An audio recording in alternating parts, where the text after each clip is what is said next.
안녕하십니까. 찬양대 찬양 감사드립니다.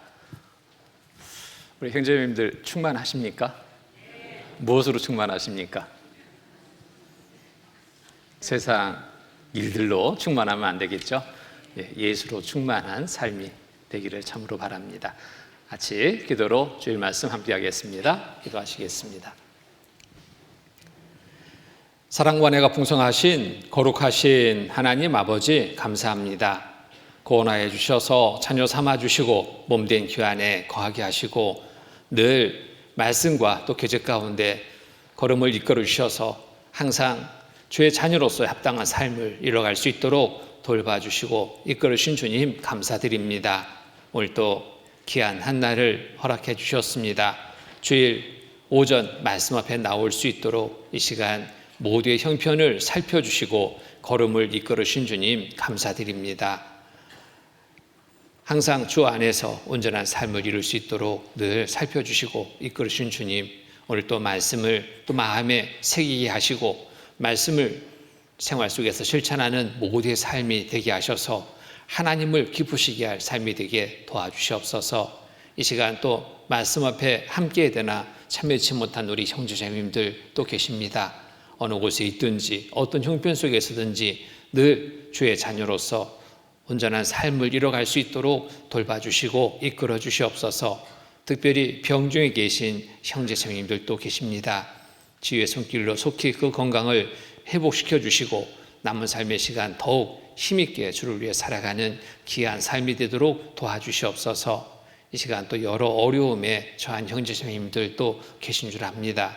항상 주만 바라고 의지해서 믿음으로 승리하는 삶을 이룰 수 있도록 도와주시옵소서. 이 시간 전국 또 해외 여러 지역에 또 말씀이 전해지고 있습니다. 전해지는 곳마다 함께 주셔서 하나님의 말씀으로 더 힘을 얻고 이 마지막 때 주의 자녀로서의 사명을 다하는 모두의 삶이 되도록 도와주시옵소서. 이 시간에 모든 시종 주께 의지합니다. 은혜로운 시간 되게 인도하여 주시옵소서. 거룩하신 주 예수 그리스도의 이름 받들어 감사하며 간절히 기도드립니다.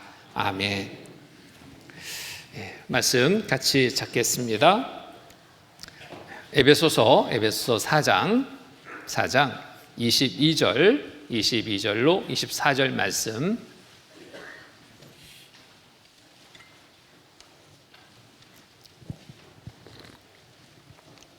(4장) 22절로 24절 찾으셨으면 함께 읽겠습니다.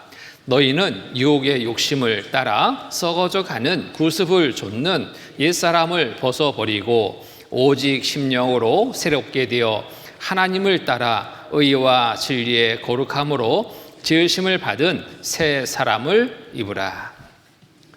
계속해서 구원받은 그리스도인으로서 버려야 될 것들이 무엇인지를 말씀을 통해 상고해 보고 있습니다. 오늘은 버려야 될 것들에 대해서 말씀을 같이 상고해 보는데요. 오늘 상고해 볼 말씀의 제목은 절망을 버리자입니다. 절망. 구원받은 그리스도인에게 가장 어울리지 않는 단어가 아닌가 생각합니다. 하나님을 믿는다면 절망할 수 없습니다. 하나님을 믿지 않는 많은 사람들이 갖는 일입니다. 그런데 혹 우리 구원받은 그리스도인 중에 절망 가운데 있다면 말씀을 통해서 이 절망을 버리고 소망 가운데 살아가는 삶이 되도록 해야 되겠습니다. 그리스도인으로서 잘 살려면 믿음으로 절망을 버리고 소망을 가져야 됩니다. 환경을 보고 우리는 절망합니다. 또 자기의 생각 속에도 절망합니다. 우리가 보고 생각하는 것들이 어디에 있는가? 육신의 눈에 보여지는 것들, 이 세상의 많은 것들이 우리를 절망케 합니다. 이스라엘 백성들이 그 애굽에서 해방됐습니다. 400년간의 종살이에서 해방돼서 기쁨의 시간을 맞게 됐습니다. 하나님의 놀라운 능력을 경험했습니다. 놀라운 기적을 경험했습니다. 홍해를 가르는 그런 기적을 통해서 애굽에서 탈출한 이스라엘 백성들. 근데 바로 앞에 가나안 땅, 약속의 땅이 있었습니다. 그 약속의 땅 바로 갈 수 있는데 12여 길밖에 되지 않았는데 그곳에 들어가는데 약 40년의 기간이 소요됐습니다. 그 이유는 무엇인지 우리는 말씀을 잘 알죠? 바로 절망이었습니다. 눈에 보이는 것으로 절망. 네, 거기에 믿음 있는 자는 달랐죠? 믿음 있는 자는 그곳에 바로 들어갈 수 있었지만 절망하는 많은 사람들 때문에 결국 이스라엘 백성들은 40년이라는 긴 기간 속에 광야의 고통의 삶을 살게 됐던 겁니다. 절망은 많은 실패를 가져오게 합니다. 우리 구원받은 그리스도인이 절망한다면 하나님의 자녀로서 온전한 삶을 나타내 보일 수 없습니다. 하나님이 주시는 좋은 은혜를 얻을 수 없습니다. 힘들고 어려움의 삶이 될 수밖에 없습니다. 여기 신명기 1장 이스라엘 백성들이 무엇으로 절망했는지 한번 찾아보겠습니다. 신명기 1장 28절로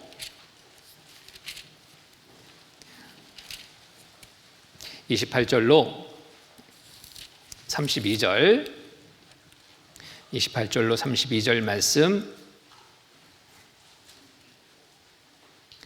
제가 읽겠습니다. 우리가 어디로 갈고 우리의 형제들이 우리로 낙심케 하여 말하기를 그 백성은 우리보다 장대하여 그 성읍은 크고 성곽은 하늘에 닿았으며 우리가 또 거기서 아낙 자손을 보았노라 하는도다 하기로 내가 너희에게 말하기를 그들을 무서워 말라 두려워하지 말라 너희 앞서 행하시는 너희 하나님 여호와께서 애굽에서 너희를 위하여 너희 목전에서 모든 일을 행하신 것 같이 이제도 너희를 위하여 싸우실 것이며 광야에서도 너희가 당하였거니와 사람이 자기 아들을 아는같이 너희 하나님 여호와께서 너희의 행로 중에 너희를 아느사 애굽까지 이르게 하셨느니라 하나 32절 같이 읽겠습니다. 이 일이 너희가 너희 하나님 여호와를 믿지 아니하였도다. 자, 이 일에 너희가 너희 하나님 여호와를 믿지 아니하였도다. 이스라엘 백성들의 절망은 바로 믿지 아니한 것에 있습니다. 좀 전에 봤습니다. 하나님의 놀라운 능력을, 기적을 봤습니다. 그런데 어찌된 일인지 쉽게 잊어버렸습니다. 눈에 보이는 현실을 보고 두려워 떨고 있습니다. 그리고 원망하고 있습니다. 믿음은 절망을 물러가게 합니다. 원망을 하지 않습니다. 오히려 소망을 갖게 됩니다. 감사가 넘치게 합니다. 우리 구원받은 그리스도인에게 정말 가장 어울리지 않는 단어가 절망이라고 그래서 말할 수 있습니다. 지금도 절망하는 삶을 사는 사람들이 있습니다. 믿지 않는 사람들, 인생 전체를 실패하는 그러한 모습들을 봅니다. 뉴스에서 이들만 하면 나오잖아요. 유명인이, 우리가 알만한 사람들이 갑자기 목숨을 끊었다는 소식입니다. 왜 그랬을까? 절망했습니다. 기업인들이, 정치인들이, 운동선수들이, 연예인들이, 한때는 잘 나가던 사람들이, 이 사람들이 왜 목숨을 끊을까? 절망하기 때문에 그렇습니다. 희망이 보이지 않습니다. 바로 앞에 있는 많은 어려움에 갑자기 봉착하게 되니까 그냥 절망합니다. 일본에서 그 유명한 세계적인 기업인데 거기에서 공채로 이제 사원을 모집했습니다. 근데 거기에 일본의 아주 인류 대학, 유명한 대학에 졸업한 학생이 졸업하자마자 그 기업 응시원서를 냈습니다. 대학에서 수석입니다.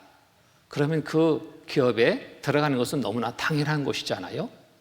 그것을 본인도 생각했고 주변에도 당연하다라고 생각했습니다. 그런데 발표하는 날 그 사람의 이름이 없는 겁니다. 모두가 놀라죠? 이게 어떻게 된 거야? 당연히 합격할 줄 알았던 사람이 이름이 없습니다. 본인도 봤습니다. 아무리 찾아봐도 없습니다. 그런데 이 사람이 찾아봐도 없으니까요, 순간 이게 뭔 일이지? 낙심하게 됐습니다. 거기에 절망하게 됐습니다. 삶을 비관했습니다. 내가 이렇게 고생해서 열심히 대학 공부했고 좋은 성적으로 졸업했는데 이 기업에서 나를 떨어뜨려? 막 분노하는 마음에 또 모든 것을 잃은 것처럼 낙심하고 또 절망하는 그러한 마음이 들면서 이 사람은 견딜 수 없었습니다. 선택한 것은 극단적인 선택이었습니다. 뉴스가 나왔습니다. 그런데 그 후에 확인하게 됐습니다. 전산착오가 있었습니다. 이 사람은 수석으로 그 회사에 합격했습니다. 근데 전산착오로 발표자 명단에 빠졌던 거예요. 조금만 참고 기다려봤으면, 알아봤으면 자기가 수석 합격했다는 것을 알고 기뻐할 텐데 순간에 불합격이라는 단어가 이 사람을 절망케 하고 그것을 견디지 못하게 했던 겁니다. 많은 사람들이 안타까워하죠. 야, 정말 인재를 잃었다. 기업에 정말 크게 공을 세울 만한 인재를 잃었다. 안타까워했습니다. 그런데 그 기업의 총수는 달랐습니다. 생각이 달랐습니다. 개인적으로는 참 불행한 일이지만 회사 입장에서는 참 다행한 일이라고 생각합니다. 이게 뭔 일일까요? 이렇게 나약한 사람, 우리 회사에 입사해서 이런저런 많은 어려움을 겪게 되는데, 많은 일을 하게 되는데, 이런 사람이 우리 회사에 입사해서 일을 하다가 이러한 상황으로 맞게 된다면 이건 더 큰일이다. 오히려 입사하는 것이 다행이다라는 겁니다. 절망은 사회적으로도 쓸 곳이 없습니다. 절망이라는 단어는 멀리 그래서 버려야 될 단어입니다. 믿음의 사람이라면 더더욱 절망은 버려야 되는 겁니다. 자, 절망을 이기지 못한 사람의 최후는 뭐예요? 실패입니다. 이것을 우리에게 교훈하고 있습니다. 자, 우리 구원받은 그리스도인이라면 이런 환경을 만났을 때 어떻게 해야 될까요? 믿지 않는 사람들처럼 극단적인 선택으로 삶을 마감해야 될까요? 그럴 수 없습니다. 절망이라는 단어, 우리에게는 어울리지 않는 단어입니다. 자, 어떻게 절망을 이길 수 있을까? 우리는 믿음을 가진 자들입니다. 하나님을 믿고 의지하는 삶이 되어야 됩니다. 그럴 때 우리는 절망을 이길 수 있습니다. 시편 42편 보겠습니다. 시편 42편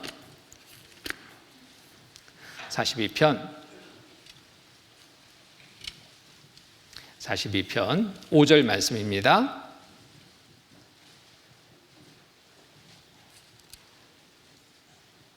(42편) 5절 같이 읽겠습니다. 내 영혼아 네가 어찌하여 낭망하며 어찌하여 내 속에서 불안해야 하는고 너는 하나님을 바라라. 그 얼굴의 도우심을 인하여 내가 오리어 찬송하리로다. 절망 가운데 있을 때 바로 눈을 들어 주를 바라보면 절망이 아니라 감사가 되고 찬송이 불려지는 겁니다. 그래서 내 영혼아 내가 어찌하여 낭망하며 어찌하여 내 속에서 불안해야 하는고. 내 속, 하나님을 믿는다면서 왜 불안해 떨고 있느냐, 왜 절망하느냐 이겁니다. 내 속에서 불안해야 하는고. 뭐 때문이냐? 믿는다면서 주를 바라보지 않기 때문에 그렇다는 거예요. 너는 하나님을 바라라. 하나님을 바라봐야 됩니다. 그 얼굴의 도우심을 인하여 내가 오히려 찬송하리로다. 찬송의 시간을 갖게 됩니다. 자, 절망치 않기 위해서 우리 시선은 늘 위로 향해 있어야 됩니다. 아래만 보고 있으면 절망합니다. 위를 보면 절망치 않습니다. 자, 억울하게 이렇게 옥살이를 하는 두 사람이 있었습니다. 같은 감옥에 갇혔습니다. 근데 한 사람은 근심이 가득합니다. 표정이 너무너무 어둡습니다. 그가 바라보는 곳을 보니까 눈을 아래로 깔고 작은 창틀 사이로 진흙탕길을 바라보고 있습니다. 진흙탕길, 희망이 보이지 않습니다. 근데 한 사람은 같은 감옥에 갇혀 있는데 표정은 너무 밝은 거예요. 표정이 밝습니다. 음식도 잘 먹습니다. 건강을 잘 유지합니다. 어디를 보는가? 그 시선 끝을 봤습니다. 항상 위를 바라보고 있습니다. 하늘을 바라보고 있습니다. 하늘에 나는 새들을 바라보고 있습니다. 그 표정은 잔잔한 미소가 끊이지 않습니다. 왜요? 소망이 있었습니다. 희망이 있었습니다. 곧 나가게 될 그날을 바라고 있었습니다. 자, 어디를 보는가? 이 시선이 향한 곳이 정말 중요합니다. 내가 구원받았다 하면서 이 세상의 것들로만 시선 두고 있다면 답답함이 끝이 없습니다. 죽을 것 같은, 정말 곧 죽을 것 같은 그런 답답함을 만들 수도 있습니다. 그런데 믿음으로 의를 보면, 주를 바라보면 그 모든 것은 사라집니다. 오히려 감사하게 됩니다. 더 큰 감사가 되는 겁니다. 내가 구원받았기 때문에 이 시간 내가 살고 있구나. 너무너무 감사가 되는 거예요. 내가 구원받지 못했다면 이런 어려운 상황 속에서 내가 어떻게 했을까? 너무 끔찍한 거예요. 정말 감사하다. 구원의 은혜에 더 감사할 수 있는 그런 시간을 갖게 되는 겁니다. 절망에 빠지지 않으려면 우리가 늘 절망의 원인을 늘 알아야 됩니다. 그 원인을 알고 그 원인을 제거할 때 절망에 빠지지 않습니다. 절망에 빠지지 않으려면 절망의 원인을 이제 알아봐야 되는데 무엇 때문에 절망하는가? 자신의 계획대로, 우리가 일상생활 속에 자신의 계획대로 일이 잘 안 되면 정말 낙심하죠. 왜 하는 일마다 이렇게 안 될까? 낙심합니다. 그것이 반복적으로 계속 일어나면 그때 이제 절망합니다. 포기합니다. 사업하는 사람이라면 연초에 사업 계획을 잘 세웠습니다. 사업을 시작하려고 이런저런 계획을 잘 세웠습니다. 그 계획대로 이루어지면 막 기쁨이 넘치잖아요. 감사가 넘칠 거예요. 하나님이 정말 도와주셔서 이렇게 잘 되는구나. 안 됐을 땐 그 마음이 순간 바뀌어버립니다. 왜 안 되지? 왜 하는 일마다 안 되지? 거기에 빠져버리면 절망하게 됩니다. 사업이 제대로 되겠어요? 더 안 됩니다. 그러니까 더 절망하는 거예요. 학생들이라면 열심히 공부했습니다. 근데 가끔 그 27 되면은 목숨을 끊는 아이들이 있어요. 왜 그럴까? 열심히 했는데 결과가 안 좋을 때 순간 낙심이 되고 절망합니다. 자기를 비관합니다. 나는 이거밖에 안 되는 놈인가?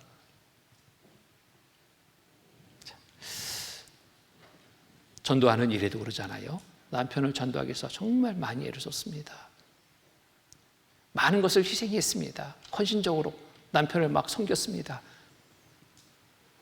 그런데 말씀 들어보자고 하면 반응이 없습니다. 너무 답답하죠? 말씀 들어보자 말하면 또 싸움이 됩니다. 답답하죠?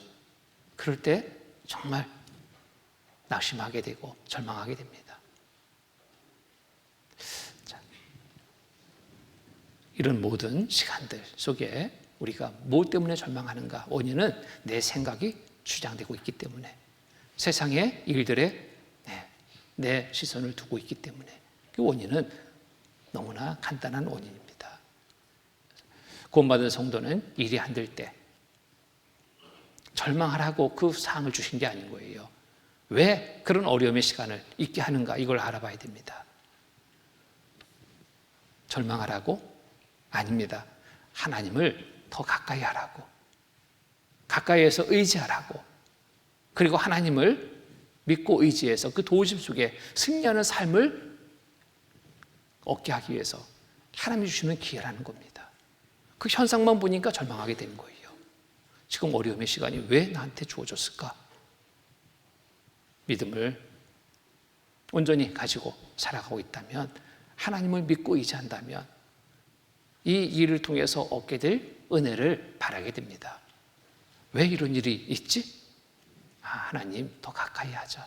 내 삶을 돌아보고 무엇이 잘못된 삶이 있는가? 하나님 보시기에 합당치 못한 삶은 무엇인가? 살피고 올바른 삶을 가지고 하나님께 더 가까이 할 때 하나님이 주시는 큰 축복을 얻게 됩니다. 시편 73편 보겠습니다. 시편 73편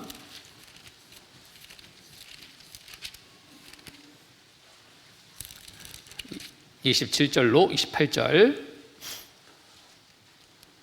27절로 28절 말씀 27절 28절 같이 읽겠습니다. 대저 주를 멀리하는 자는 망하리니 음녀같이 주를 떠난 자를 주께서 다 멸하셨나이다. 하나님께 가까이함이 내게 복이라. 내가 주 여호와를 나의 피난처로 삼아 주의 모든 행사를 전파하리이다. 주를 멀리한 자는 망합니다. 그런데 주를 가까이 하는 자는 복을 얻습니다. 은혜를 얻습니다. 어려움의 시간 속에 주를 멀리하라고, 더 멀리하라고 주신 시간이 아니라 가까이 오라고. 이대로 가면 너 망한다, 잘못된다, 그러니까 빨리 가까이 와라. 하나님이 은혜로 부르시는 시간입니다. 더 좋은 것을 주시려고 부르시는 시간입니다. 이것을 알고 돌이키면 됩니다. 하나님께 나가면 됩니다.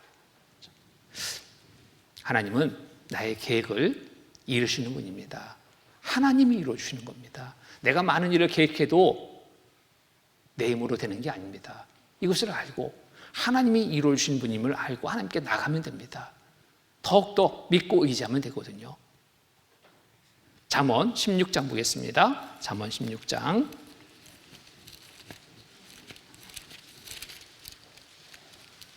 16장 9절 말씀 16장 9절 같이 읽겠습니다. 사람이 마음으로 자기 길을 계획할지라도 그 걸음을 인도하시는 자는 여호와시니라. 내가 많은 일을 계획해도 그것을 이루어주시는 분은, 올바르게 이끌어주시는 분은 누구라고요? 하나님이시다. 이것을 알고 돌아가면 돼요. 하나님께로 나가면 됩니다. 하나님께 맡기는 삶 속에서는 절망이 아니라 희망이 있습니다. 시편 37편 보겠습니다.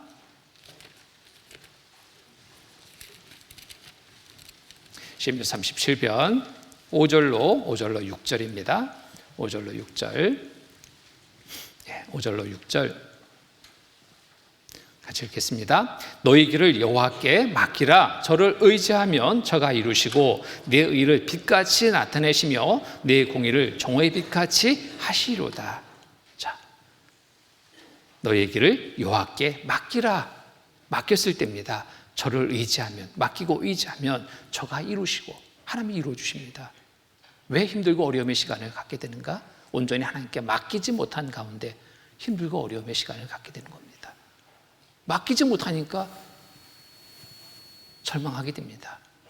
내가 해야 될 것처럼 생각하고 내가 하려고 하다가 안 되니까 절망하게 되는 거예요. 뭐 하라고요? 하나님은 맡기라고, 맡기고 의지하라고. 그러면 이루어 주신다고 약속하셨잖아요. 믿음으로 약속의 말씀을 믿고 나가면 오히려 힘들고 어려움 시간 속에서 기대가 됩니다. 하나님이 무슨 좋은 일을 있게 하실까? 무슨 좋은 것을 주실까? 기대하게 됩니다.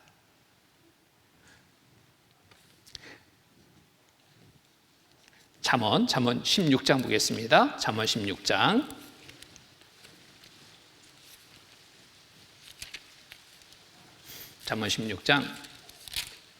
3절입니다. 16장 3절 같이 읽겠습니다. 너희 행사를 여호와께 맡기라. 그리하면 너희 경영하는 것이 이루리라.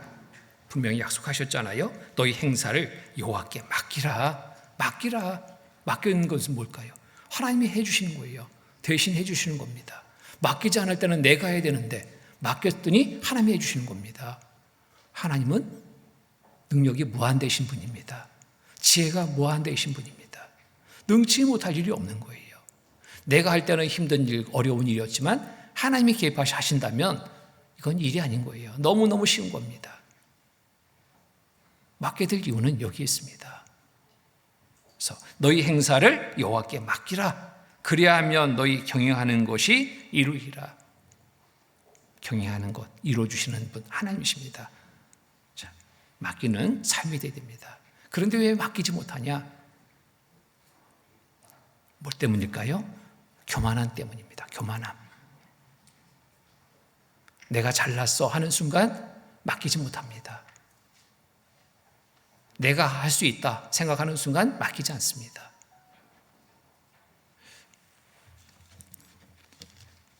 야고보서 4장 보겠습니다. 야고보서 4장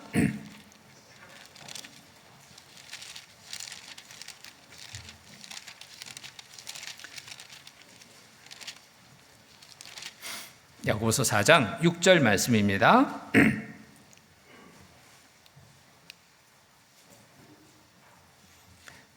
4장 6절 같이 읽겠습니다. 그러나 더욱 큰 은혜를 주시나니 그러므로 일렀으되 하나님이 교만한 자를 물리치시고 겸손한 자에게 은혜를 주신다 하였느니라. 교만한 자를 물리치시고, 왜 맡기지 못하는가? 교만입니다. 내가 잘났다면 남의 도움을 받으려고 않거든요. 그런데 하나님 앞에서 우리는 잘난 것 없습니다. 하나님보다 더한 사람 그 누가 있습니까? 없습니다. 착각이죠. 내가 잘났다라는 그 자체를 착각하고 있는 겁니다. 내려놔야 돼요. 교만한 자를 물리치십니다. 하나님은 가까이 하지 않습니다. 어떠한 사람을 가까이 하시고 은혜 주신다고요? 겸손한 자에게 은혜를 주신다 하였느니라. 하나님 앞에 우리의 자세는 항상 겸손해야 됩니다. 겸손한 자세가 될 때 하나님께 온전히 구하게 되고 온전히 하나님을 믿고 의지하게 됩니다. 어린아이들 기르다 보면 그러잖아요. 어린아이 엄마가 볼 때는 항상 불안불안합니다. 걷는 거 제대로 걷지도 못하는데 이 아이가 뛰겠다고 막 나섭니다. 정말 불안하게 그지없죠. 손 잡아라, 손 잡아. 근데 아이가 얼마나 고집이 센지 지가 혼자 가겠다고 손 놓고 막 달려가요. 아니나 다를까 얼마 몇 자국 못 가서, 몇 발자국 못 가서 그냥 넘어져 버리잖아요. 아프다고 웁니다. 그런데 어리석게도 또 일어서 주니까 좀 나으니까 또 가요. 또 가다 넘어지고 또 가다 넘어지고. 그걸 보면서 안타깝잖아요. 왜 이렇게 바보처럼 엄마 말 듣지 않고. 근데 그 모습이 혹 나의 모습은 아닌가, 하나님 앞에 나의 모습은 아닌가 살펴봐야 됩니다. 왜 이렇게 고집부리냐, 왜 이렇게 교만하게 그렇게 행하느냐. 그런 모습 하나님은 안타까워하십니다. 손잡고 가라고 하시잖아요. 손잡고, 손 내민데 손 뿌리치고 가요. 넘어지는 거예요. 실패의 삶이 여기 있습니다. 그리고 또 절망합니다. 하나님을 믿는 믿음 온전치 않기 때문에 그렇습니다. 자, 교만함 버리고 겸손함으로 하나님께 나가야 됩니다. 하나님이 계획하신 또 때를 기다리는 것, 이것도 정말 하나님의 은혜를 받을 수 있는 방법입니다. 근데 맡긴다고 하는데 어떤 분은 항상 불평과 불만이 끝이지 않습니다. 왜 그런가 봤더니요, 맡겼는데 하나님이 안 주신대요. 맡겼는데 정말 기도했는데 하나님이 기도의 응답을 안 해주신대요. 그러니까 내가 이제 기도를 안 한다고. 잘하는 걸까요? 정말 어리석은 겁니다. 하나님의 말씀을 온전히 내가 알지 못하는 겁니다. 알고 믿지 못하는 겁니다. 시편 37편 보겠습니다. 시편 37편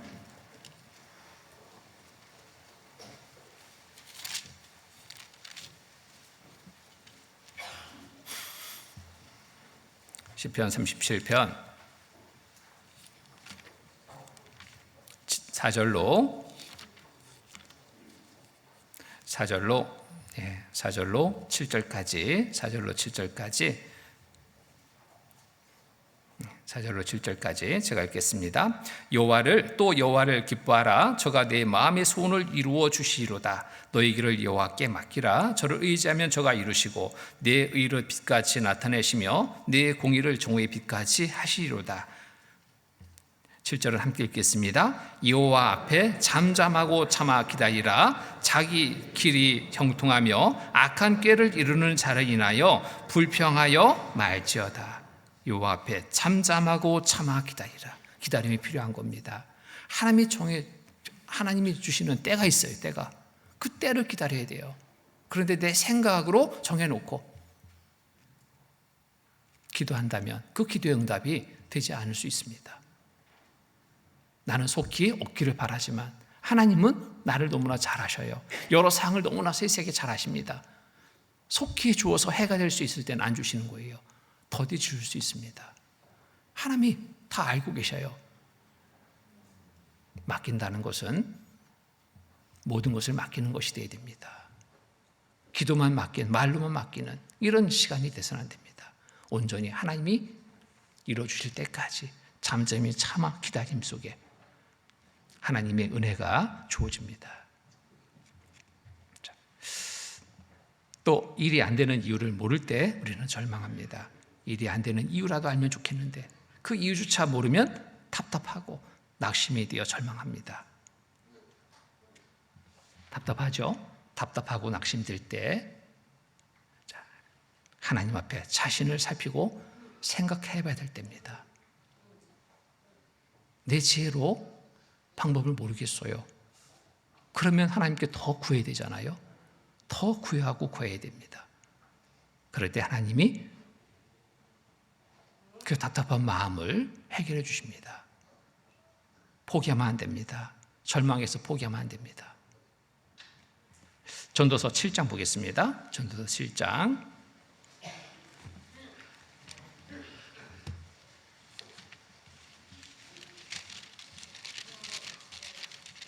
전도서 7장 13절로 14절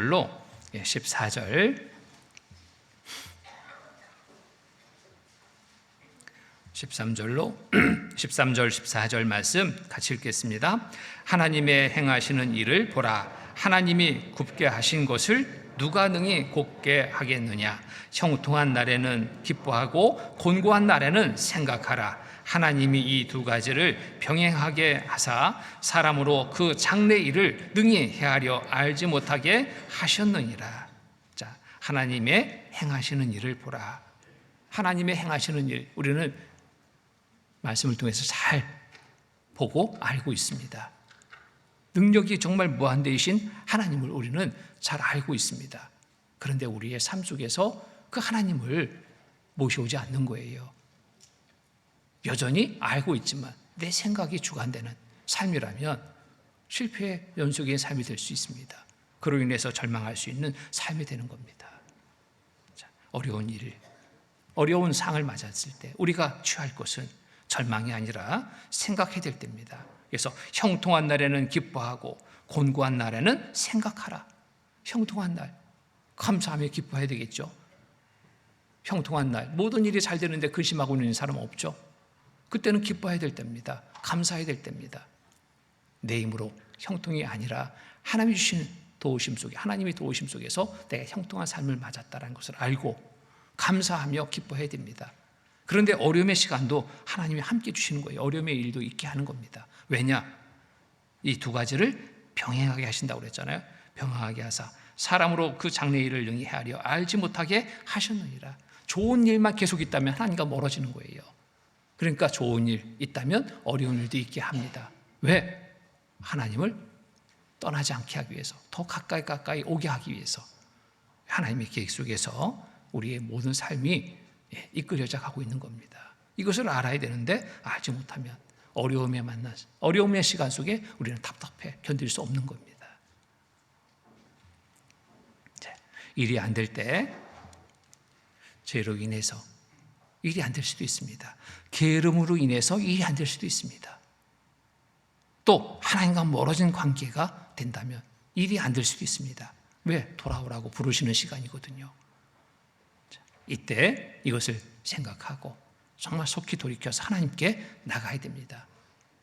하나님의 도우심을 구해야 됩니다. 욥기 22장 보겠습니다. 욥기 22장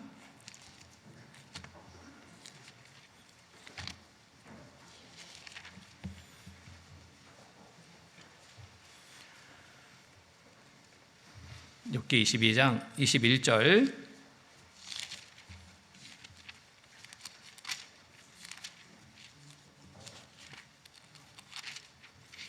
22장 21절 22장 21절 21절로 23절까지 같이 읽겠습니다. 너는 하나님과 화목하고 평안하라. 그리하면 복이 내게 임하리라. 청컨대 너는 그 입에서 교훈을 받고 그 말씀을 내 마음에 두라.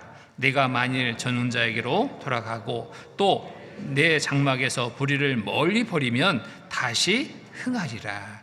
너는 하나님과 화목하고 평안하라. 하나님과 관계가 좋을 때 평안이 있는 겁니다. 그리하면 복이 내게 임하리라. 계속 하나님이 주시는 축복을 얻게 됩니다. 하나님과 화목하고 평안할 때, 하나님과의 관계가 좋을 때 얻게 되는 겁니다. 청컨대 너는 그 입에서 교훈을 받고 그 말씀을 내 마음에 두라. 우리가 항상 실천해야 될 삶입니다. 하나님의 말씀을 떠나지 말아야 됩니다. 교훈을 받고, 항상 말씀 속에 교훈을 받고 그 말씀을 내 마음에 두라. 우리가 말씀을 많이 듣습니다. 또 읽기도 합니다. 그런데 이 말씀을 어디에 두는가가 참 중요합니다. 어떤 분은 지식으로만 두고 있어요. 머리에만. 마음에 둬야 됩니다. 마음에 새겨야 됩니다. 마음에 새겨진 말씀은 그때 순간순간 나오게 돼 있습니다. 상황에 맞춰서 말씀이 나오게 돼 있어요. 그리고 이 말씀이 또 내 어려움의 시간 속에서 나를 지켜줍니다. 하나님과의 관계를 멀어지지 않게 하나님께 더 나아갈 수 있도록 나를 이끌어줍니다. 내 말씀을 듣긴 들었는데 마음에 말씀을 두지 않았다면 어려움 속에서 바로 드러납니다. 그래서 온전한 믿음의 사람과 그렇지 못한 사람, 좋은 날에는 구분되지 않습니다. 다 잘 사는 것 같아요. 그런데 어려움을 겪게 될 때 그 믿음을 보게 되는 겁니다. 말씀을 마음에 두었는지 듣고 버렸는지 그 결과가 바로 나타나는 겁니다. 이렇게 가끔 이제 병원에 가면 정말 어려움의 시간이잖아요. 어떤 병원에 신방했을 때는 정말 무거운 마음을 갖고 오게 됩니다. 병도 병이지만 그 믿음을 보게 되면서 근심을 갖게 하는 그런 시간도 있습니다. 하나님을 믿고 의지하는 그러한 믿음으로 그 상을 이길 수 있어야 되는데 나 좀 살려주세요. 하나님은 없습니다. 자기 목숨을 막 살려달라고 애원합니다. 그런 모습 보면은 참 실망스럽죠. 기도가 됩니다. 정말 구원받았을까? 의심이 마음에 들면서 답답해요. 근데 어느 병원에 신방 갔더니 아무렇지 않습니다.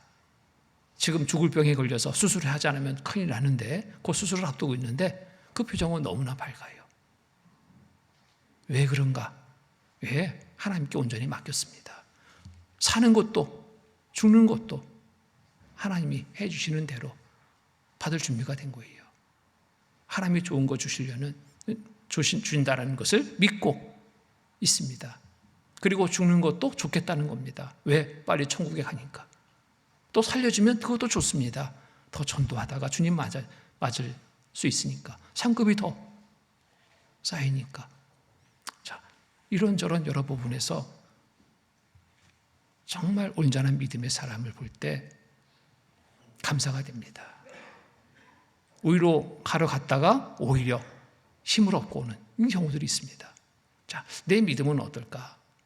내가 정말 극한 어려움 속에 지금 처했을 때 나는 어떤 마음일까? 어떻게 행동할까? 한번 가상해서 생각해보는 것, 내 믿음을 살필 수 있는 그런 시간이 될 수 있습니다. 여기 말씀처럼 자, 우리가 잘 살 수 있는 방법은 절망하지 않고 낙심하지 않고 항상 기쁨으로 감사의 삶을 살 수 있는 방법은 바로 너는 하나님과 화목하고 평안하라. 하나님과의 관계가 온전한 삶이 잘 살 수 있는 삶의 비결이 되는 겁니다. 그리하면 복이 내게 임하리니. 하나님이 주시는 축복 계속 있게 되는 겁니다. 또 우리 일상에서 정말 속히 죄를 자복하고 절망해서 회복할 기회로 하나님이 기회를 주시는 거예요. 어려움의 시간은 그렇습니다. 내 삶을 살펴서 속히 죄된 것을 버리고 올바르게 살고자 마음을 정하고 하나님께 나가면 하나님은 바로 회복해 주셔요. 바르게 이끌어 주셔요. 요한일서 1장 보겠습니다. 요한일서 1장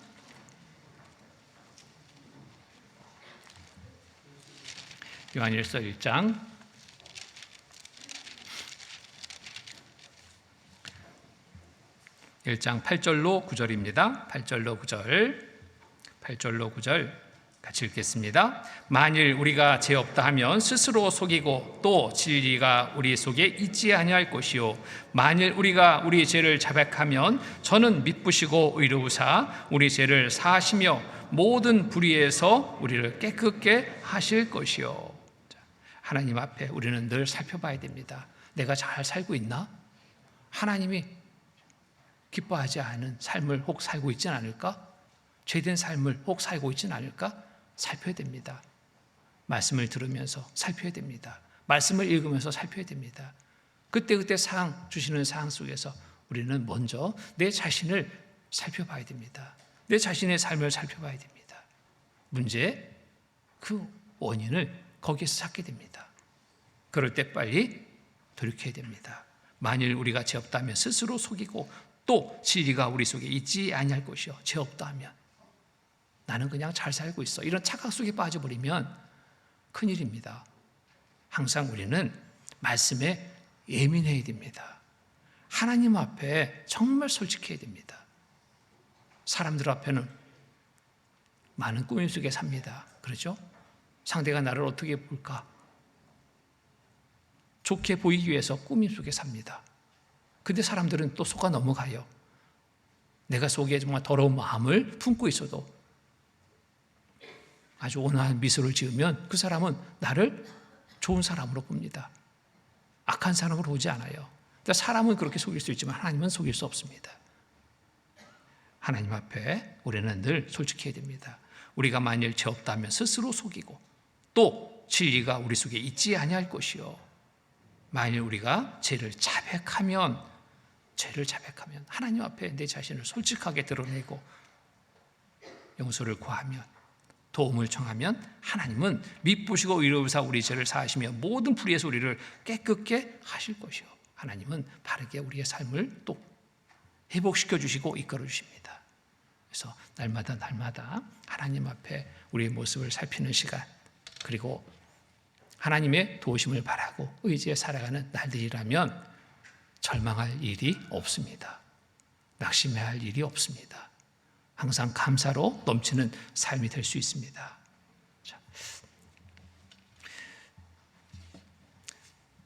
우리가 또 열심히 살려고 할 때 어려움이 계속되면 또 사람들에게 비난받을 때 정말 힘들죠?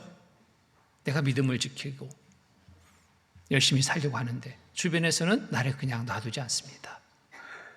주님을 위해서 열심히 살려고 하면 할수록 세상의 여러 부분에서 방해가 더 세게 나한테 올 수 있습니다. 자, 그럴 때 우리가 어떻게 이겨야 되는가 이게 참 중요합니다. 시편 42편 보겠습니다. 시편 42편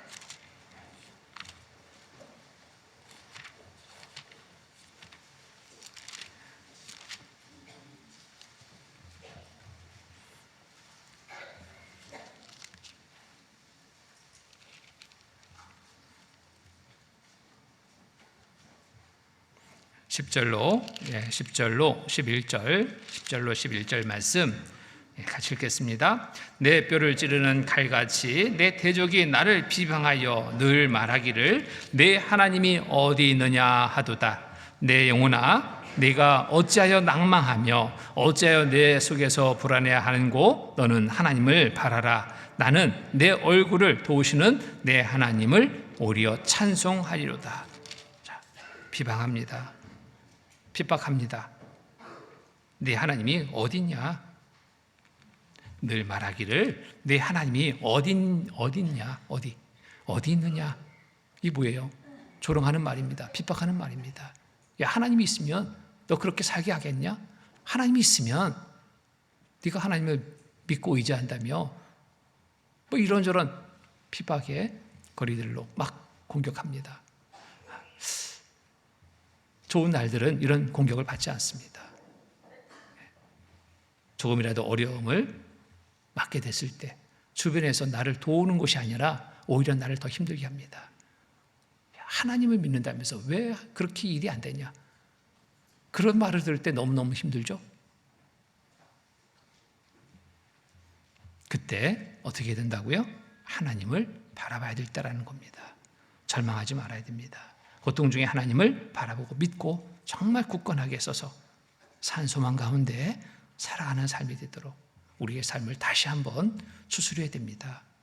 세상에서 핍박받는 이것이 오히려 감사할 일입니다. 세상에 핍박이 없다면 오히려 근심해야 될 일입니다.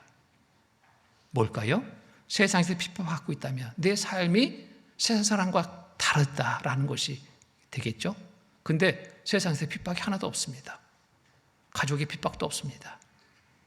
내가 정말 영적으로 살아있는 자인지 살펴봐야 돼요. 죽은 자는 아닌지 살펴봐야 됩니다. 하나님의 자녀로 세상과 타협된 삶은 아닌지 구별된 삶을 살아가야 하는 성도가 구별된 삶을 살지 못할 때 핍박은 없습니다. 근데 올바르게 살려고 하면 할수록 세상에 많은 핍박이 있게 되는 겁니다. 이 핍박으로 인해서 절망하는 삶이 되서는 안 됩니다. 내 믿음을 살펴야 될 기회로 삼아야 됩니다. 또 교회 안에서 처음에 구원받으면 모두가 다 천사처럼 보입니다. 야, 형제자매가 어떻게 저럴 수 있을까? 사람이 어떻게 저렇게 살 수 있을까? 야, 전 천사들만 모아있네. 너무 좋게 봅니다. 그런데 점점점 시간이 지나면서 안 좋은 것들이 눈에 띄기 시작할 때 마음에 막 실망감이 크게 되죠. 그런데 그 책임이 상대에게 있는 곳으로 자꾸 돌립니다. 그럼 문제가 해결이 안 됩니다. 내 모습은 어떠한지 살펴볼 때 내가 비방의 대상, 내가 형제 자매를 비방할 대상으로 두어서는 안 되겠다는 것을 알게 됩니다. 그것으로 실망할 것이 아니라는 것을 알게 됩니다. 자, 세상에서 우리는 많은 사람들에게 비방을 받을 수 있습니다. 핍박을 받을 수 있습니다. 그런데 교회 안에서만큼은 서로 비방하고 판단하는 이러한 죄를 범해서는 안 됩니다. 왜 그렇게 그런 죄를 범하냐면 자신을 생각하지 않기 때문에 그래요. 자신을 생각하지 않기 때문에. 나도 저와 같은 속의 내면의 속성이 있는데 내 자신을 살피지 않으니까 그걸 발견하지 못합니다. 그러니까 들을 말씀으로 상대만 자꾸 살피게 되는 거예요. 상대만. 나를 살피라고 주는 말씀인데 상대만 살피는 말씀이 돼버리니까 판단거리가 많아지는 거예요. 비방거리가 많아지는 겁니다. 그런 마음을 갖는데 내 마음이 좋을 수가 없는 거예요. 힘든 겁니다. 그러니까 나중에는 내가 정말 이래서 내가 교회 안 나와. 그런 결정까지 하는 경우들을 봐요. 근데 정말 어리석은 겁니다. 모든 말씀은 나에게 주는 말씀으로 여기고 그 말씀 앞에 나를 살피면 비방의 대상은 없습니다. 판단의 대상은 없습니다. 내가 형제 자매로 인해서 실망할 일이 없는 겁니다. 오히려 부족하게 보이는 부분 있다면 사랑의 마음을 품는다면 모든 것이 내가 도와야 될 부분으로 여기게 되거든요. 그리고 더 사랑하는 마음으로 기도해주고 돌봐주면 내 마음이 먼저 좋아져요. 근데 안 좋은 마음을 품으면 내가 힘듭니다. 내가 그 일로 넘어져 버리는 거예요. 그래서 세상에서 정말 우리가 고통의 삶을 삽니다. 이 세상에는 그렇잖아요. 나그네의 삶이잖아요. 영원한 삶이 아닙니다. 영원한 삶이 아니기 때문에 우리가 여러 어려움의 시간들도 견딜 수 있는 겁니다. 자, 그런데 세상에서는 그렇지만 교회 안에서는 그러지 말아야 되겠죠. 교회 안에서는 서로 사랑이 실천되어야 됩니다. 그 사랑의 실천으로 모두 힘든 마음을 추스리고 회복할 수 있는 시간을 가질 수 있기 때문입니다. 우리가 교회에 나오는데 교회 안에서까지 세상 사람들에게 받는 그러한 핍박을 받게 된다면 견딜 수 없는 겁니다. 그래서 항상 우리의 마음, 말씀 앞에 먼저 살피고 또 말씀에 따라서 살아가는 삶이 실천될 수 있을 때, 실천될 때 우리가 서로 위로를 받고 힘을 얻고 절망 가운데 빠지지 않고 정말 소망 가운데 힘차게 살아갈 수 있게 됩니다. 또 우리가 절망할 때 이런 때 절망하죠. 인정받고 싶은데 인정받지 못할 때, 이럴 때 또 절망할 수 있습니다. 아이가 열심히 공부했는데 그래서 엄마한테 성표 들고 왔어요. 2개밖에 안 틀렸습니다. 아이가 바라는 것은 뭐예요? 야, 너 열심히 했구나. 정말 좋은 성적 받았구나. 칭찬 받으려고 생각했는데 칭찬이 아니라 왜 틀렸냐, 2개. 뭐 때문에 틀렸냐? 이거 가서 문제 다시 풀어와. 그럼 아이는 뭐예요? 낙심이 되는 거예요. 엄마한테 잔뜩 칭찬 받을 거라 생각하고 갔는데 엄마는 잘못한 것만 지적하는 겁니다. 낙심되는 거예요. 공부하고 싶은 마음이 좀처럼 생기지 않을 겁니다. 기대를 잔뜩 했는데 그 기대에 부응하지 않는 그런 상황을 만날 때 낙심하고 절망합니다. 또 직장에서도 그러잖아요. 직장에서 열심히 일했는데 좋은 평가를 받지 못할 때 정말 그때 낙심합니다. 교회 안에서도 열심히 봉사했는데 안 좋은 소리를 듣습니다. 열심히 나름대로 정말 좋은 마음 가지고 막 봉사해요. 그런데 뒤에서 한 소리 들립니다. 되게 설쳐된다. 이게 좋은 얘기예요? 나쁜 얘기예요? 되게 설쳐된다. 왜 이렇게 설쳐돼? 너무 지나치다 이렇게 보는 거예요.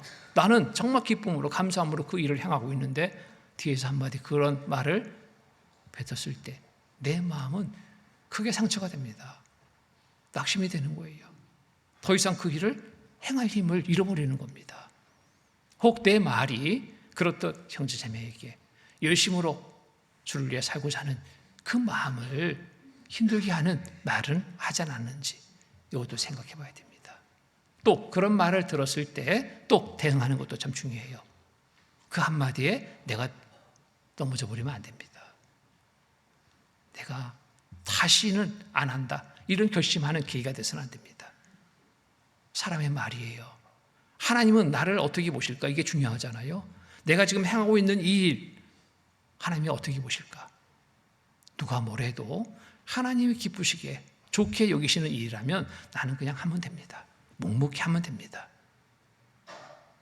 그런 안 좋은 말을 뱉은 사람, 하나님이 또 적절하게 그 마음을 돌이키게 해주셔요. 그 한마디에 내 마음이 낙심돼서 다시는 안 해. 하나님의 좋은 일을 포기하는 그런 경우가 돼서는 안 됩니다.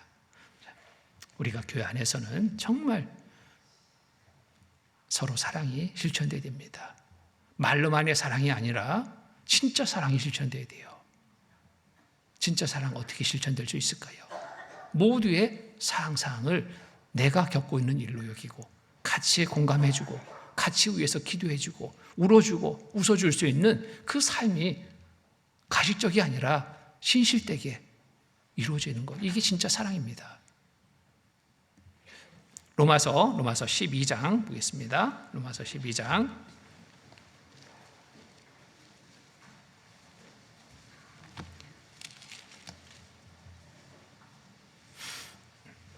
로마서 12장 15절로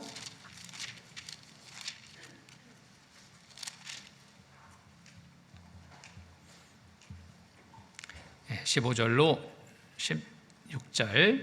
16절 말씀 같이 읽겠습니다. 즐거워하는 자들로 함께 즐거워하고 우는 자들로 함께 울라. 서로 마음을 같이하며 높은 데 마음을 두지 말고 도리어 낮은 데 처하며 스스로 지혜 있는 채 말라. 즐거워하는 자들로 함께 즐거워하고, 즐거워하는 자들로 함께 즐거워하고 쉬울 것 같죠? 그렇지 않습니다. 우리 육신의 본성은 즐거워하는 자들과 함께 즐거워하고 싶지 않습니다. 즐거워하는 자들 보면 괜히 시기가 나요. 이게 육신의 본성입니다. 그런데 이것을 이길 수 있는 힘은 뭘까요? 하나님이 주시는 힘입니다. 하나님의 말씀에 따라서 순종할 때 이것을 행할 수 있습니다. 진짜 즐거워하는 자들과 함께 즐거워할 수 있습니다. 우리는 주 안에서 한 몸에 거하는 지체들입니다. 한 식구입니다. 이렇게 생각할 때, 이러한 생각 속에 형제자매를 바라볼 때 나의 즐거움이 될 수 있는 거예요. 형제자매의 즐거움이 진짜 나의 즐거움이 될 수 있는 겁니다. 남처럼 생각하면 그 즐거움 나눌 수 없어요. 괜히 축하합니다 말하지만 속에 시기하는 마음, 질투하는 마음이 가득합니다. 그런 사랑은 온전한 사랑이 아니죠. 그래서 즐거워하는 자들로 함께 즐거워하고 우는 자들로 함께 울라. 우는 자들로 함께 울라. 우리가 주 안에서 하나 되어 있습니다. 가끔 이렇게 간증을 들으면서 같이 눈물을 흘리는 경우들이 있죠. 왜요? 한 몸에 거하기 때문에 그렇습니다. 그 즐거움에 함께 기뻐하는, 그리고 슬픔의 시간에 함께 울어줄 수 있는 이 사랑이 우리 교회 안에 온전히 실천된다면 정말 교회는 더 힘 있는 교회가 될 겁니다. 더 하나 되는 그 가운데, 하나 되는 가운데 주님의 큰 역사가 나타나는 교회가 될 겁니다. 하지 말라는 것 안 하면 되는데 자꾸 하지 말라는 것에 눈이 가죠. 이거 빨리빨리 버리는 겁니다. 이게 즐거워하는 자들로 함께 즐거워하고 우는 자들로 함께 울라. 서로 마음을 같이하여 높은 데 마음을 두지 말고 도리어 낮은 데 처하며 스스로 지는 채 말라. 하나 될 수 있는 힘은 바로 겸손입니다. 내가 높아지면 하나 되지 못합니다. 스스로 낮아지려고 애써야 됩니다. 그래서 스스로 지는 채 말라. 내가 안다라고 주장하는 순간 또 하나됨이 깨지죠. 그래서 항상 우리가 교회, 몸된 교회 안에서는 세상에서는 비록 힘들고 어려움의 시간을 갖는다 할지라도 교회 안에서는 그 모든 것이 다 내려지고 오히려가 되고 또 새로운 힘을 얻을 수 있는 그런 몸된 교회의 생활이 되어야 됩니다. 또 육신의 질병, 경제적인 고통이 클 때 또 절망하게 됩니다. 육신의 질병이 있을 때 약해지죠. 마음이 약해집니다. 몸이 약해지면 마음도 약해져요. 같이 연관되어 있습니다. 그리고 그 약해진 틈을 마귀는 놓치지 않습니다. 막 낙심하게 합니다. 절망 가운데 나를 밀어갑니다. 그때 정신을 차려야 됩니다. 거기에 그냥 끌려가면 안 돼요. 욥기 3장 보겠습니다. 욥기 3장.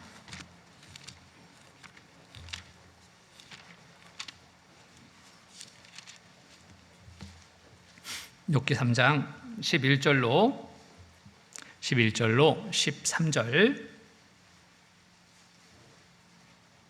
11절로 13절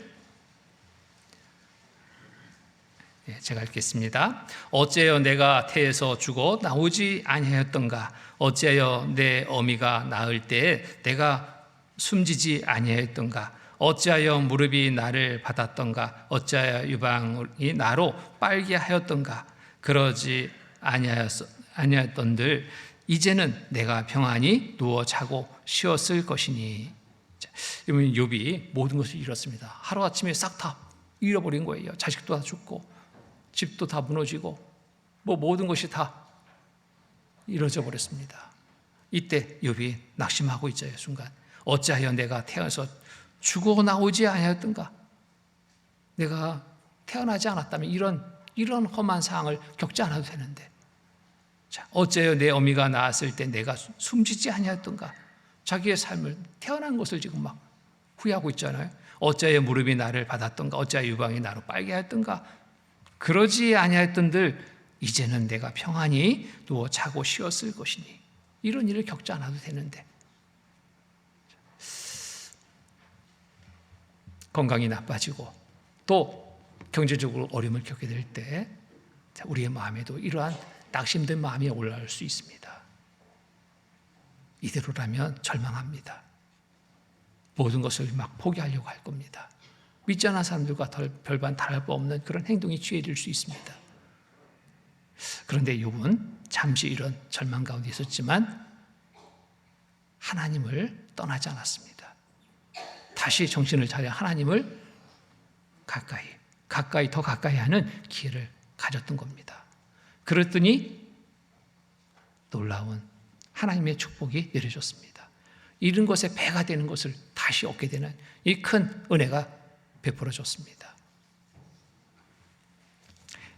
욥기 42장 보겠습니다. 욥기 42장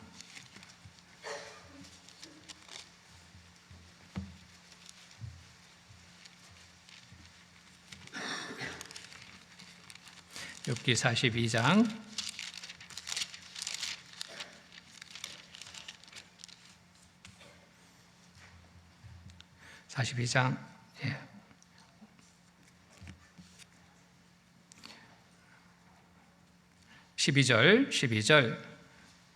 12절, 13절 같이 읽겠습니다. 여호와께서 욥의 모년에 복을 주사 처음 복보다 더하게 하시니 그가 양 1만 4천과 약대 6천과 소 1천 결이와 암나귀 1천을 두었고 또 아들 7과 딸 3을 낳았으며.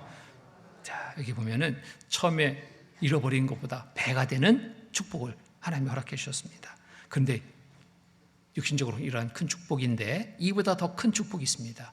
어떤 축복일까요? 욥기 42장 5절, 6절 같이 읽겠습니다. 내가 주께 대하여 귀로 듣기만 하였었더니 이제는 눈으로 죄를 배움나이다. 그러므로 내가 스스로 하나고 티끌과 제 가운데서 회개하나이다. 큰 축복은 뭐냐면 하나님을 더 알게 되는, 더 온전히 믿게 되는 계기가 됐던 겁니다. 내가 주께 대하여 귀로 듣기만 하였었더니 이제는 눈으로 주를 배움나이다. 그래서 고난은 우리에게 이렇게 큰 유익을 주기 위한 겁니다. 욥에게만이 아니라 우리 구원받은 그리스도인에게도 고난의 시간, 절망하라고 주신 것이 아닙니다. 그 시간을 믿음으로 잘 통과할 때 하나님은 욥에게 주었던 축복 우리에게도 동일하게 주실 것을 지금 말씀을 통해서 우리에게 알게 하십니다.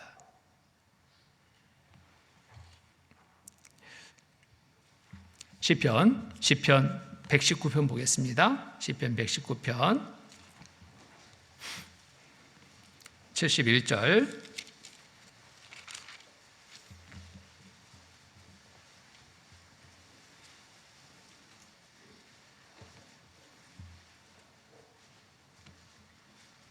네, 67절 부터 71절까지 같이 읽겠습니다. 고난 당하기 전에는 내가 그릇 행하였더니 이제는 주의 말씀을 지키나이다. 주는 선하사 선을 행하시오니 주의 율례로 나를 가르치소서. 교만한 자가 거짓을 지어 나를 치려하였사오나 나는 전심으로 주의 법을 지키리이다. 저희 마음은 살쪄 지방 같으나 나는 주의 법을 즐거워하나이다. 고난 당한 것이 내게 유익이라 이로 인하여 내가 주의 율례를 배우게 되었나이다. 그래서 고난은 유익입니다. 하나님을 더 알고 믿고 영원한 천국의 소망 둔 삶을 갖고 살아갈 수 있게 베푸시는 은혜의 시간입니다. 큰 유익입니다. 고난은 절망케 하기 위한 것이 아닙니다. 자, 이때 하나님의 뜻을 우리가 잘 알아야 됩니다. 하나님께 더 가까이 오라고 부르시는 시간인 겁니다. 고난 중에 우리가 향할 곳이 있습니다. 어디? 눈을 들어야 됩니다. 그 고난의 현장에 우리의 시선을 그냥 계속 두고 있다면 그 고난은 끝나지 않습니다. 그런데 그 고난의 현장에서 시선을 들어서, 눈을 들어서, 마음을 들어서 주를 바라볼 때 그 모든 고난이 은혜로 바뀌는 겁니다. 시편 121편 보겠습니다. 시편 121편 1절 2절 말씀입니다. 1절 2절 같이 읽겠습니다. 내가 산을 향하여 눈을 들리라. 나의 도움이 어디서 올꼬? 나의 도움이 천지를 지으신 여호와에게서로다. 눈을 들어야 됩니다. 나의 도움이 어디서 올꼬? 천지를 지으신 여호와에게서로다. 나를 도와주시는 분 누구? 하나님이십니다. 그 누구도 아니라 하나님이십니다. 여기에 우리 시선을 둬야 됩니다. 우리의 마음을 두고 간절히 구해야 됩니다. 믿음으로 구해야 됩니다. 하나님은 도와주십니다. 모든 고난을 극복해 하시고 은혜로 채워주십니다. 시편 40편 보겠습니다. 시편 40편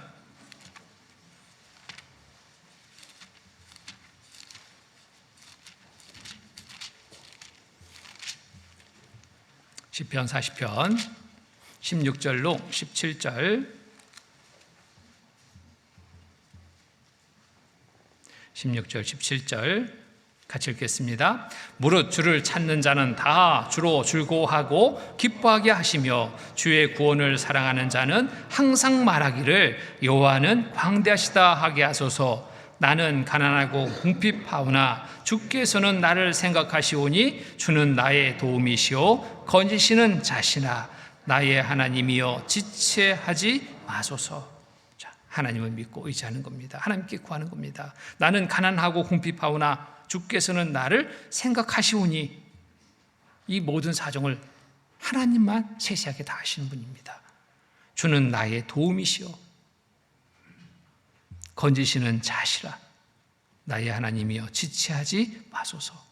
하나님께 바라고 구하는 겁니다. 간절히 바라고 구하는 겁니다. 하나님은 우리의 모두의 기도를 또 응답해 주십니다. 모든 어려움의 시간, 절망으로 빠지지 않고 하나님이 주실 은혜로 기뻐할 수 있는 날로 바뀌게 됩니다. 또 우리가 영적으로 빈곤한 상태일 때 낙심하고 절망합니다. 말씀이 영의 양식입니다. 왜 이 빈곤을 맞게 될까? 말씀을 잘 공급받지 못할 때 영적 빈곤 상태가 빠집니다. 말씀을 충분히 공급받아서 이 영적 빈곤을 빨리 극복해야 됩니다. 자, 그래서 저희는 말씀의 힘으로 살 수 있습니다. 다른 것이 아닙니다. 그리스도인이라면 세상의 그 무엇으로 살 수 있는 삶이 아닙니다. 많은 것을 가지고 있어도 그리스도인의 삶을 온전히 이룰 수 없습니다. 말씀이 빠지면 그렇습니다. 말씀이 온전하게 내 마음에 거한다면 모든 세상의 것들로 풍족해진 그 삶이 더 귀하게 사용될 수 있습니다. 근데 말씀이 빠져버리면 세상의 풍족한 삶이 나를 오히려 더 멸망케 하는 그 도구가 될 수 있습니다. 그래서 잘 살고 못 살고의 삶은 다른 것이 아니라 바로 말씀이다. 말씀의 힘으로 살 수 있다라는 것을 우리가 늘 잊지 말아야 됩니다. 정말 기본이라고 생각하는 이 말씀이 소홀히된다면 다른 것 아무리 많은 것을 내가 가지고 있다 해도 올바른 삶을 이룰 수 없습니다. 마태복음 4장입니다. 마태복음 4장. 마태복음 4장 3절 4절입니다. 4장 3절 4절. 3절 4절 제가 읽겠습니다. 시험하는 자가 예수께 나와서 가로되 네가 만일 하나님의 아들이거든 명하여 이 돌들이 떡덩이가 되게 하라. 4절 같이 읽겠습니다. 예수께서 대답하여 가라사대 기록되었으되 사람이 떡으로만 살 것이 아니요 하나님의 입으로 나오는 모든 말씀으로 살 것이라 하였느니라 하시니. 사람이 떡으로만 살 것이 아니요. 우리 구원받은 그리스도인들 육신의 식물로 잘 산다? 아닙니다. 하나님의 입으로 나오는 모든 말씀으로 살 것이라. 말씀으로 살아갈 수 있습니다. 자, 이 말씀으로 살아갈 수 있는데 말씀을 소리할 수 없죠. 잘 살기를 바란다면 말씀을 더 풍족히 공급받아야 됩니다. 잘 공급받아야 됩니다. 근데 공급받기 위해서 자, 어떻게 하면 잘 공급받을 수 있을까? 말씀 전하는 곳에 내가 항상 참여합니다. 잘하는 겁니다. 말씀 항상 읽습니다. 잘하는 겁니다. 그런데 그 말씀 앞에 내가 어떠한 자세로 있는가가 중요해요. 말씀을 읽을 때 어떤 생각으로 읽는가가 중요합니다. 누가복음 8장입니다. 누가복음 8장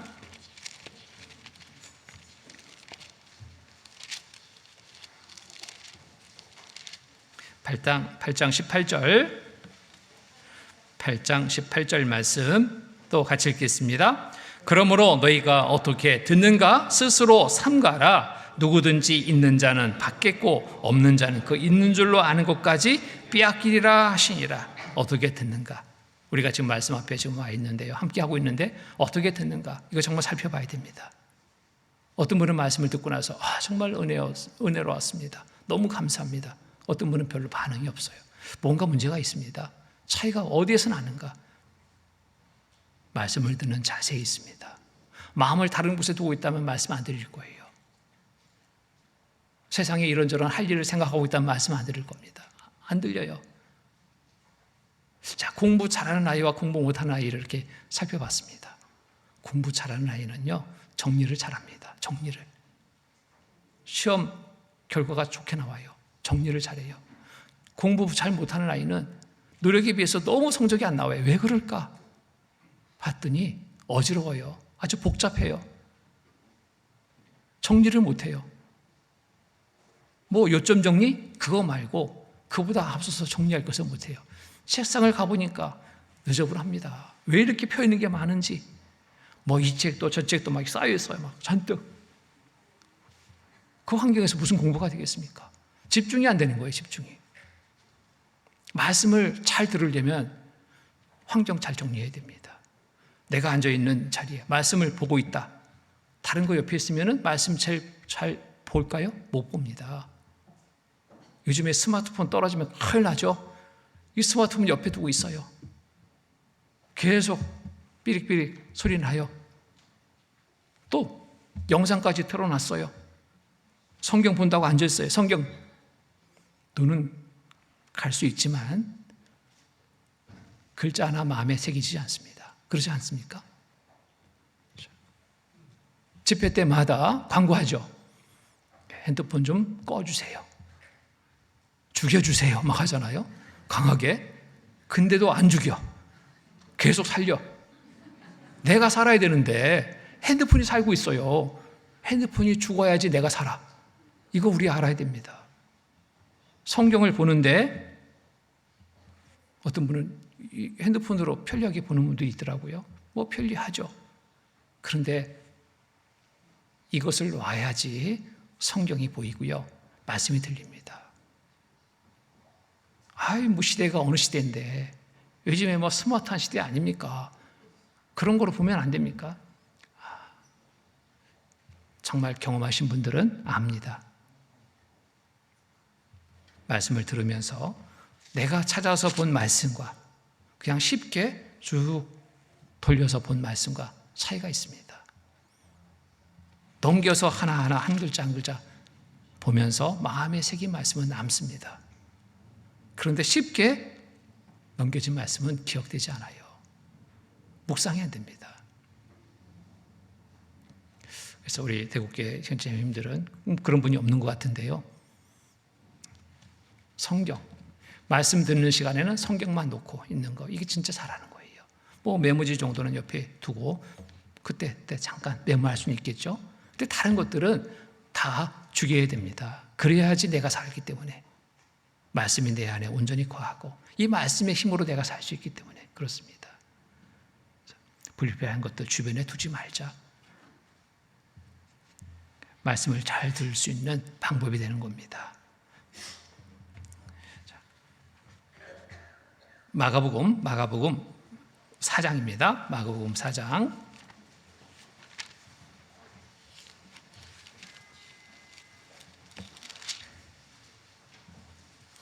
마가복음 4장 24절로 25절.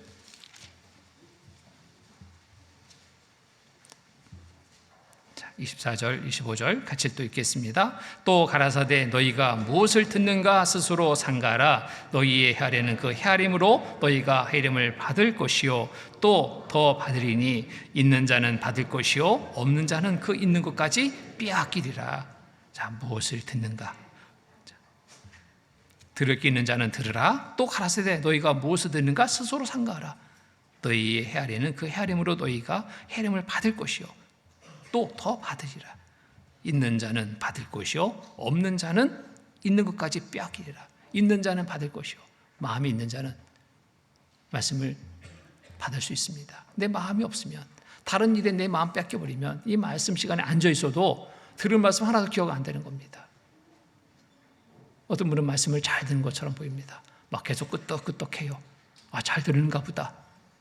끝나고 말씀 끝나고 집회 때 물어보면요, 기억되는 게 하나도 없대요. 나 참 그것도 참 놀라운 일입니다. 아, 어떻게 그렇게 잘 들은 것처럼 보였는데 왜 기억되는 게 하나도 없을까? 그 시간에 자기 생각 속에 쌓여서 끄떡끄떡한 거예요. 그냥 들어주는 것처럼, 잘 들어주는 것처럼 꾸민 겁니다. 하나님은 속지 않죠? 사람은 잘 들었는가 보다 하지만 하나님은 그 속에 말씀을 안 주십니다. 누구 손해예요? 본인 손해입니다. 어떻게 듣는가? 우리의 자세 다시 한번 살펴야 됩니다. 자, 왜 낙심하고 절망합니까? 구원받은 그리스도인에게 어울리지 않는 단어입니다. 낙심하고 절망하지 말아야 됩니다. 왜 절망합니까? 하나님을 온전히 믿고 바라고 의지하지 않기 때문에 절망합니다. 절망에 빠지지 않기 위해서 절망의 원인이 무엇인지, 우리의 생활 속에서 무엇이 우리를 절망케 하는지, 절망으로 끌고 가는지, 오늘 말씀을 통해서 한번 같이 생각해 봤습니다. 자, 초점은 뭘까요? 내 마음 어디에 향해 있는가 합니다. 하나님께 향한 마음이 온전하다면 나는 절망하지 않습니다. 관심과 시선, 무능한 나에게 두지 말고 항상 하나님께 둬야 됩니다. 그래야지 낙심하지 않습니다. 시편 39편 보겠습니다.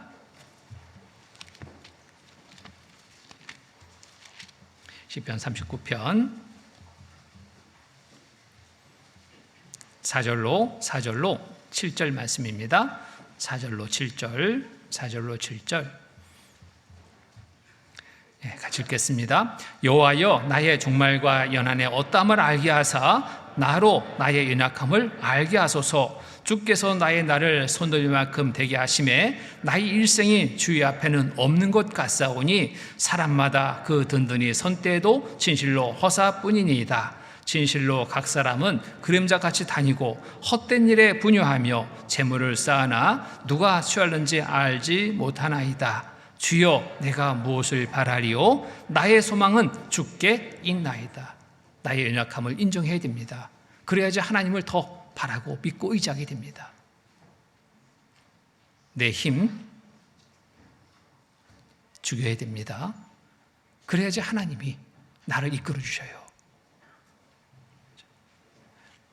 나의 소망은 주께 있나이다.